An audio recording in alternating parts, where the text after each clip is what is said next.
Oui, oui. Yes, yes. Anna Densky from the Reporter are coming back to Belgium, to Molenbeek, because you are not only the leader of the group, but you're also former Prime Minister of Belgium. In spite of this, our enormous enthusiasm and all the measures former mayor of Molenbeek undertook, I mean, Philippe Moreau, how you explain that the community came to this actual state, because he was very enthusiastic and he did really a lot to develop the community.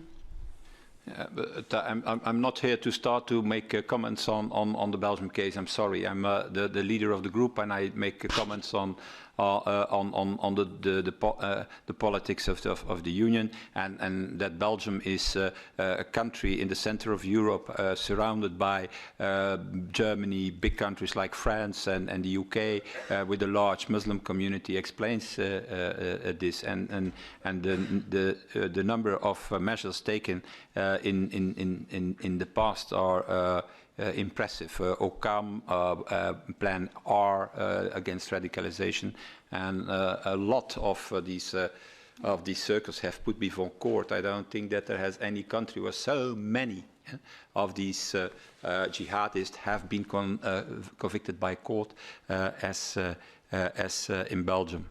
What is now more important, I think, than to point the finger to one country is to analyze the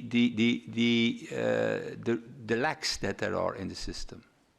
How it is possible that, for example, I'm gonna use that example exactly tomorrow.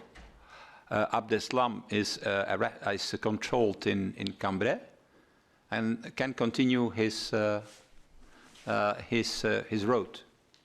How is that possible? Because apparently the French didn't know, where the Belgians knew him. If we had a common capacity, he should be arrested.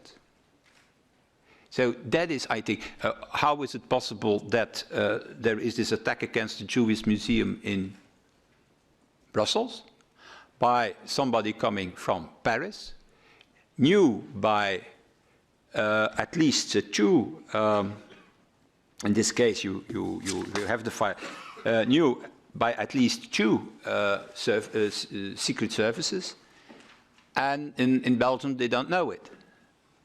How is it possible? So it goes in all directions. So I think that we have to be aware not to start to make... So terrorists, it's very clear. Terrorists don't know any borders. And they don't have, in fact, a nationality. Extreme jihadism is about that. So, or we continue like we are doing now, so we are fighting against something that no borders, with systems that are based on borders. And that doesn't work. And that concerns the fight against radicalism, as you are mentioning, in different communities, in Brussels, in Paris, and in other countries in Europe, and that concerns the action that is needed to prevent attacks. If we don't develop. So my point is, if it concerns a question of sovereignty or security, well, I think that politicians have to put security before sovereignty. That's the point. And the discussion tomorrow is about that. If there is a contradiction between sovereignty and security, I think security is more important than sovereignty.